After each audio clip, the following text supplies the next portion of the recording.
आज हम स्टार्ट करेंगे डायनामिक होस्ट कॉन्फ़िगरेशन प्रोटोकॉल। ये ऐसा प्रोटोकॉल है जिसमें बेसिकली इसके नाम पे गौर करें। ये नेटवर्क के ऊपर डिवाइसेस को ऑटोमेटिक आईपी एड्रेस असाइन कर देता है। ये बात तो तय हो गई कि कभी भी किसी डिवाइस ने अगर नेटवर्क के ऊपर कम्युनिकेशन करनी है, ख्वाह वो डिवाइस आपका कंप्यूटर है, ख्वाह वो कोई आईपी फ़ोन है, ख्वाह वो कोई नेटवर्क कैमरा है, या ख्वाह वो कोई नेटवर्क प्रिंटर है, या कोई और ऐसी डिवाइस है जो नेटवर्क पे कम्युनिकेट कर सके, तो ये बात तय है कि उसका कोई ना कोई आईपी एड्रेस ज़रूर असाइन होगा। अगर नहीं होगा तो हम उसको नेटवर्क के ऊपर एक्सेस नहीं कर सकते। ठीक है जी। अब बात ये कि क्या आप जब इस यूनिवर्सिटी में या किसी एक कॉफ़ी शॉप पे जाके या किसी एयरपोर्ट पे जाके जब नेटवर्क से कनेक्ट होते हैं, या कभी आप अपनी डाटा सिम पे जब डाटा ऑन करते हैं, तो क्या आपने कभी खुद अपने मोबाइल या कंप्यूटर को आईपी दिया है? क्या आपने कभी सोचा है कि आपको आईपी कौन देता है? बेसिकली नेटवर्क्स के अंदर एक सर्वर होता है, एक सर्विस होती है। ठीक है, डीएचसीपी एज अ सर्विस हम इसको ले सकते हैं। डीएचसीपी की सर्विस एक सर्वर पे भी चल सकती है, डीएचसीपी की सर्विस किसी राउटर पे भी चलाई जा सकती है। ठीक है, तो ये सर्विस का काम ये है कि जो उस नेटवर्क पे क्लाइंट्स होते हैं उनको आईपी एड्रेस असाइन करते हैं। ठीक है, तो इसका मतलब है कि जो नेटवर्क एडमिनिस्ट्रेटर होगा वो जब इस सर्विस को इंस्टॉल करता है तो उसके अंदर वो पूल बता देता है कि ये मेरा पूल है, मेरा जो भी क्लाइंट आए उसको इस पूल के अंदर में से एक आईपी दे देना। ठीक है जी। और वो आईपी जैसे ही आप कनेक्ट होते हैं आपको वो आईपी मिल जाता है, और उस आईपी के साथ साथ आपको डीएनएस, देखें आपको ये तो कल के लेक्चर से अंदाजा हो गया बखूबी कि हमें डीएनएस भी चाहिए, वरना हम नाम के जरिए वेबसाइट्स और दूसरी एप्लीकेशन एक्सेस नहीं कर सकते। इसका मतलब है डीएचसीपी के जरिए हम नेटवर्क का गेटवे, कि हमने बाहर कहां से जाना है अपने नेटवर्क से, और डीएनएस का आईपी क्या है जिस सर्वर को हमने यूज करना है, हमें ये सारी चीजें कौन प्रोवाइड कर देता है? डीएचसीपी प्रोवाइड कर देता है, डायनेमिक होस्ट कॉन्फ़िगरेशन प्रोटोकॉल। ठीक है जी। अच्छा, फिर इसमें ये देखें, ये बात आपको बता रहा है वो configured a range of addresses called a pool। तो बेसिकली जो नेटवर्क एडमिनिस्ट्रेटर होता है या सिस्टम एडमिनिस्ट्रेटर होता है वो एक पूल बताएगा कि जनाब ये पूल है 10001, और इससे अब वो देखेगा कि उसके कितने क्लाइंट्स हैं। फॉर एग्जांपल उसके 500 क्लाइंट्स हैं, तो चलें जी वो नेटवर्क के ऊपर अब प्लान करेगा कि मुझे 500 है तो चले मुझे मैक्सिमम 1000 आईपी चाहिए। ठीक है जी। या अब मैं प्लान करूंगा कि मेरे पास 15,000 स्टूडेंट्स हैं, तो मुझे कितने आईपी चाहिए। कभी भी मैं पूरे 15,000 नहीं रखूंगा। ये क्यों, ये मैं बताता हूँ। अच्छा, फिर इसमें एक चीज होती है लीज। आपने लीज का नाम सुना होगा, उधार पे देना किसी को आईपी। अब देखें, जब आप मेरे डीएचसीपी सर्वर से आईपी लेते हैं तो मैं आपको उधार पे दे रहा हूँ, और कितनी देर के लिए देना है ये भी आपके नेटवर्क एडमिनिस्ट्रेटर ने डिसाइड करना है अपने सिनेरियो के मुताबिक। ठीक है, बाय डिफॉल्ट विंडोज सर्वर के अंदर ये टाइम, लीज टाइम होता है 8 दिनों का, 8 दिनों का। लेकिन हम अपनी मर्जी से इसको कम या ज्यादा कर सकते हैं। हम इसको 1 घंटा भी कर सकते हैं, 1 दिन भी कर सकते हैं, 30 डेज भी कर सकते हैं, और 1 साल भी कर सकते हैं, और जो हम चाहें उसके अकॉर्डिंग ट्यून कर सकते हैं। अब देखें, आपके सिनेरियो में तो ये बात ठीक है क्योंकि आप स्टूडेंट हैं, आप डेली यहाँ पे आते हैं। ठीक है, और मुझे आपको आईपी जो है अगर मैं 8 दिनों के लिए दे दूंगा तो कोई बात नहीं, क्योंकि आपने डेली यहाँ पे आना है। अगर मैं 1 दिन के लिए दूंगा तो हर दिन आपका आईपी बदलता रहे। ठीक है, लेकिन आप एज्यूम करें कि अगर आप किसी कॉफी शॉप पे जाते हैं तो वहां तो आप रैंडम जाते हैं, वहां आप नॉर्मली डेली नहीं जा रहे। इसी तरह अगर आप किसी पब्लिक ट्रांसपोर्ट प्लेस या किसी एयरपोर्ट पे जाते हैं तो वहां आप डेली नहीं जा रहे, वहां आप शायद 1-2 घंटे के लिए जा रहे हैं, तो वहां शायद आपको लीज ड्यूरेशन 8 आवर्स, ज्यादा से ज्यादा वहां आप 3 4 8 घंटे गुजारेंगे, ठीक है, वहां शायद आपको 8 घंटे के लिए मिलेगा। इसका मतलब ये भी नहीं होता कि अगर आपका लीज अब आपको 8 दिन के लिए दिया है तो 8 दिन खत्म हो जाएंगे तो आईपी नहीं। जब आधा लीज टाइम गुजर जाता है तो जो क्लाइंट होते हैं वो रिक्वेस्ट करते हैं सर्वर से कि हमारा लीज रिन्यू कर दो, दोबारा उसको बढ़ा दो 8 दिनों के लिए। मतलब अगर 8 दिन है तो 4 दिन बाद वो बढ़ा दिया जाएगा 8 दिन के लिए। इसी तरह एयरपोर्ट पे अगर 8 आवर्स के लिए मिला है तो वो 4 घंटे बाद रिक्वेस्ट करेंगे और वो दोबारा मिल जाएगा। लेकिन अगर आपने वहां 1 घंटा स्टे किया और आप चले गए तो 7 आवर्स वेट करने के बाद जब वो देखेगा कि ये क्लाइंट अब यहाँ पे मौजूद नहीं है तो वो पूल में वापस चला जाएगा वो आईपी, ठीक है, और वो फिर कोई और आएगा तो उसको दे दिया जाएगा। डीएचसीपी सर्वर अपने अंदर जितने लीजेस इशू करता है उनका रिकॉर्ड रखता है कि मैंने फलां मैक एड्रेस को फलां आईपी दिया है। और एक बात आगे चल के पढ़ेंगे, आज आपको साकिब साहब ने पढ़ाया होगा या शायद आगे पढ़ाएंगे, प्राइवेट आईपी एड्रेसेस और पब्लिक आईपी एड्रेसेस। जो इदारों के अंदर यूज होते हैं वो प्राइवेट आईपी एड्रेसेस हैं, जो ओवर द इंटरनेट यूज होते हैं वो पब्लिक आईपी एड्रेसेस हैं, ठीक है। पब्लिक आईपी को सेव करने के लिए इदारे के अंदर प्राइवेट आईपी यूज हो जाते हैं। प्राइवेट आईपी तो फ्री हैं, उनमें तो कोई इश्यू नहीं है।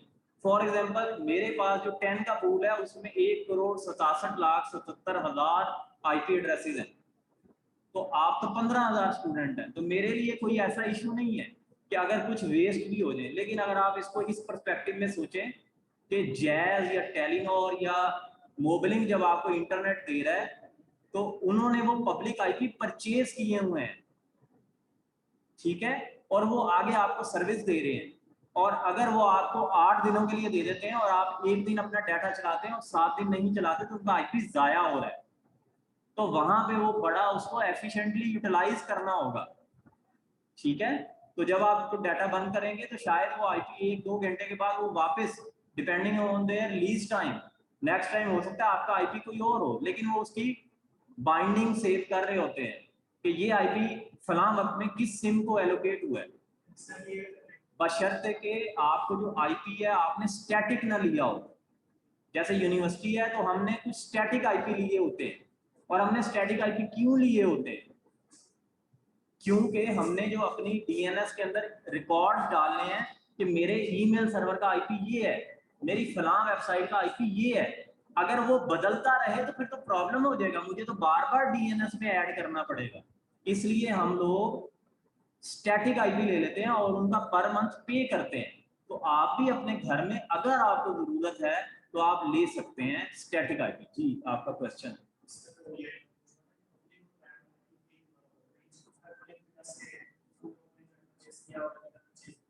हाँ जी, असल में ऐसा होता है कि पब्लिक और प्राइवेट की रेंजेस सेपरेट है, ठीक है। 10 का नेटवर्क पूरा 10 का पूल जो है क्लास ए में वो आपका प्राइवेट है। इसी तरह 172.16.0.0 से लेके 172.31 तक नेटवर्क्स जो है प्राइवेट है। इसी तरह 192.168 की पूरी सीरीज जो है ये प्राइवेट है, ठीक है। लेकिन एक बात याद रखिएगा कि प्राइवेट आईपीज के जरिए आप इंटरनेट के ऊपर कम्युनिकेशन नहीं कर सकते। आप आज जाके ये अपने मोबाइल पे चेक करिएगा, आप अपने मोबाइल के सेटिंग्स में जाएं, जाके अबाउट फोन के अंदर स्टेटस में अपना आईपी देखिएगा तो वो प्राइवेट आईपी आ रहा होगा 192.168.143.1 या इस तरह कुछ आ रहा होगा। अगर आप अपने भाई को या किसी दोस्त को हॉटस्पॉट देंगे तो उसका आईपी भी 192.168 की सीरीज में आपको नजर आ रहा होगा। लेकिन आप इसके साथ एक और तजर्बा कर लें, ये प्राइवेट आईपी है, ठीक है। जब आप अपने भाई से या किसी से हॉटस्पॉट बना के डाटा शेयर कर रहे हैं तो वो प्राइवेट यूज हो रहा है, आपको भी प्राइवेट नजर आ रहा है। लेकिन जब आप इंटरनेट पे कोई भी वेबसाइट या कम्युनिकेशन के लिए जा रहे हैं तो आपका एक पब्लिक आईडी आईपी उसको मिला हुआ है। अगर आपके 4-5 दोस्त भी हैं तो जब वो भी कम्युनिकेट कर रहे हैं तो वो ट्रैफिक आपके मोबाइल के थ्रू जा रही है और वो आपके पब्लिक आईपी के थ्रू जा रही है, तो आप रिस्पॉन्सिबल है। और वो आप गूगल पे जाके लिखें what is my public IP, तो आपकी सिम को जो उस वक्त पब्लिक आईपी मिला है वो आपको नजर आ जाएगा, ठीक है जी। अब मैं आपको यहाँ पे ये दिखा सकता हूँ कि अगर मैं यहाँ पे अपने नेटवर्क कार्ड में जाके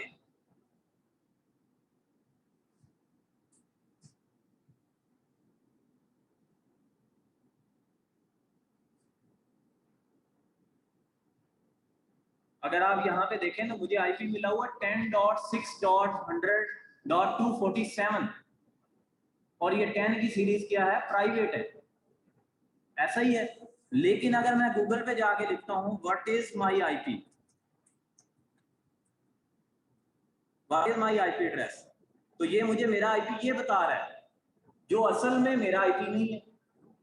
ये बेसिकली मैं यूनिवर्सिटी का नेटवर्क यूज कर रहा हूँ, तो यहाँ पे तो 15,000 स्टूडेंट्स हैं, तो सोचें मुझे 15,000 पब्लिक आईपी लेने पड़ जाए तो कितना कॉस्टली हो जाएगा। और दुनिया में आईपी वर्जन 4 में इतने एड्रेसेस ही नहीं है, वो सारे खत्म हो जाएंगे। तो इसलिए ये स्कीम रखी गई है, एक सर्विस होती है, आगे चल के पढ़ेंगे, उसको कहते हैं नेटवर्क एड्रेस ट्रांसलेशन। उसका ये काम होता है कि मैं प्राइवेट आईपी यूज कर रहा हूँ, लेकिन जैसे ही मैं बाहर कोई गूगल या कोई वेबसाइट खोलूंगा तो मेरा आईपी किस में ट्रांसलेट हो जाता है, पब्लिक आईपी में। और ये मैं आपको दिखा सकता हूं, यहाँ पे आप कमांड प्रॉम्प्ट में ओपन करें ट्रेसर्ड की कमांड होती है, ये चेक करने के लिए कि आप गूगल, फॉर एग्जांपल मैंने लिखा ट्रेसर www.google.com, तो ये मुझे दिखाएगा कि गूगल तक पहुंचने के लिए मैं किस किस रास्ते, किन किन राउटर से, किन किन नेटवर्क से गुजर के गया हूं। तो मैंने ये इंटर किया, स्पेलिंग शायद गलत है, ट्रेसर्ड, तो ये मैंने कर दिया। तो जरा आप गौर कीजिएगा, ये पहले मेरे नेटवर्क के राउटर के पास गया जिसका आईपी है 10.6.0.5 और इसने टाइम लिया 24 मिलीसेकंड। उसके बाद देखें फौरन वो आईपी किस में बदल गया, ये वतीन के राउटर के पास किसी पब्लिक आईपी पे चला गया 110.37.209.9, ठीक है। और उसके बाद ये वतीन के किसी और राउटर के पास गया। इसी तरह आप ये वतीन में उनके नेटवर्क से गुजरता जा रहा है। और आपको पता है बखूबी के गूगल कहाँ से ऑपरेट हो रहा है, उनका हेडक्वार्टर कैलिफोर्निया में है। तो अब ये हमें बताएगा कि किस तरह वतीन से पाकिस्तान की नॉक पे ट्रैफिक जाएगी जो कराची में है, और वहां से फिर आप कैलिफोर्निया, और इस तरह होते होते गूगल के हेडक्वार्टर तक आपका डाटा पहुंच जाएगा। ठीक है जी।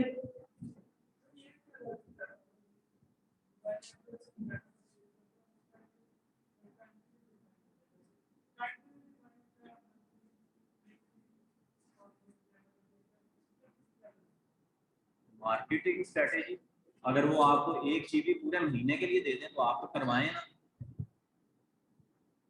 ये तो उनकी एक मार्केटिंग स्ट्रेटेजी है ना। टेक्निकली देखें, टेक्निकली तो इसकी कोई लॉजिक नहीं है ना।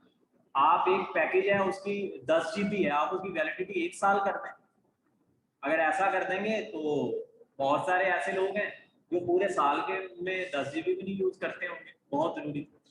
ये तो उनकी एक मार्केटिंग प्लान है ना, इसमें कोई टेक्निकली लॉजिक नहीं है कि उसकी वैलिडिटी 1 डे की होती है या 7 डेज की होती है।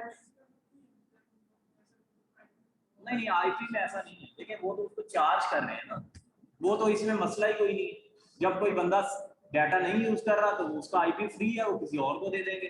जब आप यूज कर रहे हैं तो आपको पूल में से एक आईपी दे दिया जाएगा, वो तो उनके पास बहुत सारे आईपी हैं, ऐसा कोई इशू नहीं। ठीक है, तो ये देखें हम गूगल तक पहुंचने तक हमें 13 राउटर्स 13 होप से गुजरना पड़ा। और बाखूबी आपको अंदाजा हो गया कि मेरा प्राइवेट आईपी जैसे नेटवर्क से बाहर निकला ये किस में कन्वर्ट हो गया, मेरे पब्लिक आईपी में।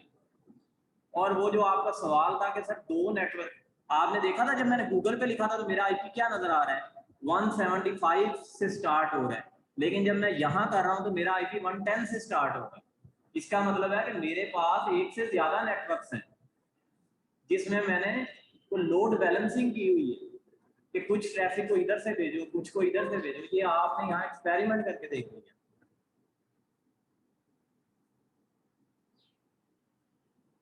अच्छा जी, आप डीएचसीपी का जो ऑपरेशन है, जी आपका तो सेम हो। डीएचसीपी ऑपरेशन बेसिकली ये जो डीएचसीपी का प्रोसेस है ये किस तरह होता है कि क्लाइंट जो सर्वर से आईपी एक्वायर करता है, वो जो मांगता है वो किस तरह होता है। सबसे पहले क्या होता है कि जब क्लाइंट ऑन होता है, ऑन होते ही वो एक ब्रॉडकास्ट करता है। वो ब्रॉडकास्ट एक स्पेसिफिक सर्विस के लिए होती है, उस सर्विस का पोर्ट नंबर है 67। DHCP हर सर्विस एक खास पोर्ट नंबर पे चल रही होती है, ये हम पढ़ेंगे। एक कंप्यूटर में मल्टीपल सर्विसेज चल रही होती हैं, उनमें आइडेंटिफिकेशन कैसे करोगे बेटा? एक घर में 4 भाई रहते हैं, उनके अपने अपने नाम है, और वो नाम इसलिए रखे गए हैं ताकि बाहर से कोई मिलने आए तो वो बताएं मैंने जुनेद से मिलना है, मैंने अली से मिलना है, मैंने फरहान से मिलना है।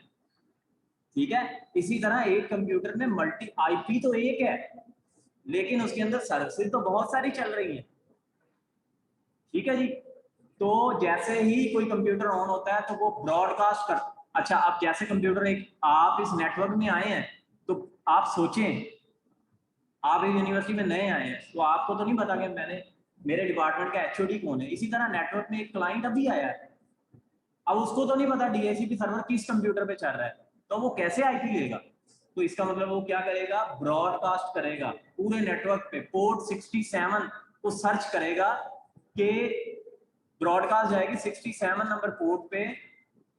अब नेटवर्क में तो बहुत सारे कंप्यूटर है, ऐसा कंप्यूटर जिसपे डीएचसीपी की सर्विस चल रही होगी उसकी 67 नंबर पोर्ट ऑन होगी, और बाकी सब भी ब्रॉडकास्ट सुनेंगे लेकिन वो उसको कर देंगे डिस्कार्ड। लेकिन जो डीएचसीपी सर्वर है जिसकी 67 पोर्ट ऑन है वो उसको लिसन करेगा, उसकी रिक्वेस्ट को, डिस्कवर रिक्वेस्ट को, और उसको ऑफर करेगा कि जनाब मेरे पास ये वाला आईपी एड्रेस अवेलेबल है, मैं ये आपको लीज ऑफर करना चाहता हूं। ये अगर उस ऑफर को एक्सेप्ट करेगा क्लाइंट तो उसको रिक्वेस्ट कर देगा, अगर ये उसको एक्सेप्ट करेगा नहीं करना चाहता है तो उसको रिक्वेस्ट करेगा कि जी मुझे ये वाला लीज दे दिया जाए, और ये उसको एक्नॉलेज कर देगा कि ये लीज मैंने आपको इशू कर दिया है और इतने टाइम के लिए किया है, और अपने टेबल में सेव कर लेगा कि फलां डिवाइस जिसका मैक एड्रेस ये है, नाम ये है, उसको मैंने आईपी ये दिया। ठीक है जी,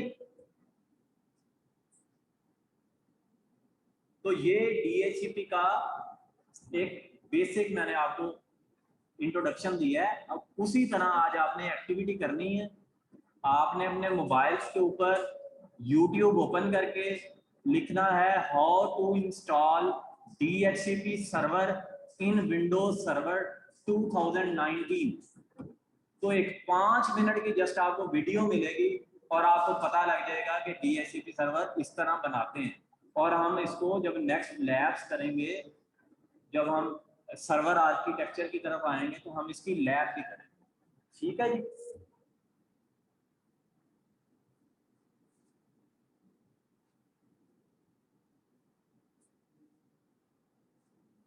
अच्छा उसके बाद है जी फाइल ट्रांसफर प्रोटोकॉल। तो बेसिकली जैसे मैंने आपको बताया था कि ऑर्गेनाइजेशंस के अंदर एफटीपी सर्वर बनाए जाते हैं। आप गूगल पे जाके सर्च कीजिएगा एफटीपी वेबसाइट्स, तो बहुत सारी एफटीपी वेबसाइट्स आपको मिल जाएंगी जिनके ऊपर बेसिकली आप डाटा अपलोड डाउनलोड करने के लिए इनको यूज करते हैं। जैसे अक्सर हमारे पास में एक मीडिया चैनल के दोस्त आते हैं, अक्सर वो कवरेज करने के बाद उन्होंने फौरन अपने मीडिया हाउस में वो डाटा पहुंचाना होता है, तो वो फिर अपने एफटीपी सर्वर को एक्सेस करते हुए उस डाटा को अपलोड कर देते हैं। ठीक है, तो एफ देखिए बेटा, Google drive may be a good option but it is a public service.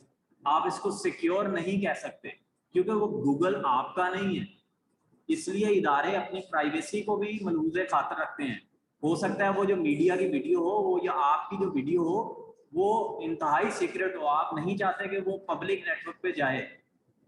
ठीक है, तो इसलिए आप नहीं देना चाहते, तो पहले आप गूगल ड्राइव पे अपलोड करें, फिर आपका वो जो हेड ऑफिस में बंदा है वो वहां से डाउनलोड करे।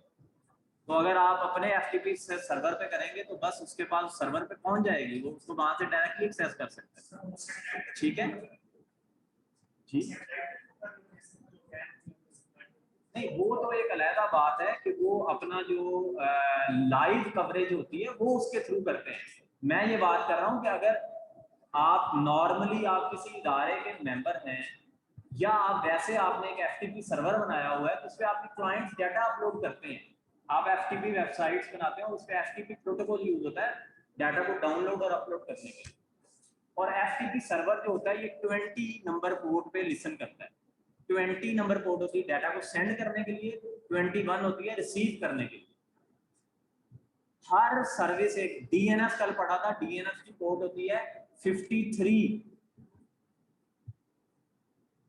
ये बेसिकली पोर्ट हम आगे लेयर पढ़ने जा रहे हैं, ट्रांसपोर्ट लेयर, वहां पे मैं आपको मकसद बताऊंगा इन पोर्ट्स का। वहां पे हर सर्विस को एक पोर्ट नंबर असाइन होता है।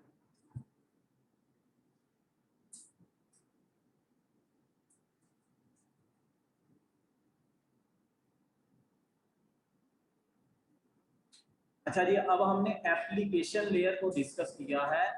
ऑल्दो कि हमने सारे प्रोटोकॉल्स नहीं, क्योंकि एप्लीकेशन में बहुत सारे प्रोटोकॉल हैं, हमने बिल्कुल रिनाउंड और फेमस प्रोटोकॉल आपको एक बेसिक आइडिया देने के लिए डीएनएस को डिस्कस किया है, डीएचसीपी को डिस्कस किया है, एफटीपी को किया, और एसएमटीपी और आईमैप के बारे में भी आपको बताया गया था कि किस तरह आपकी ईमेल कम्युनिकेशन में POP3, आईमैप और एसएमटीपी यूज होते हैं।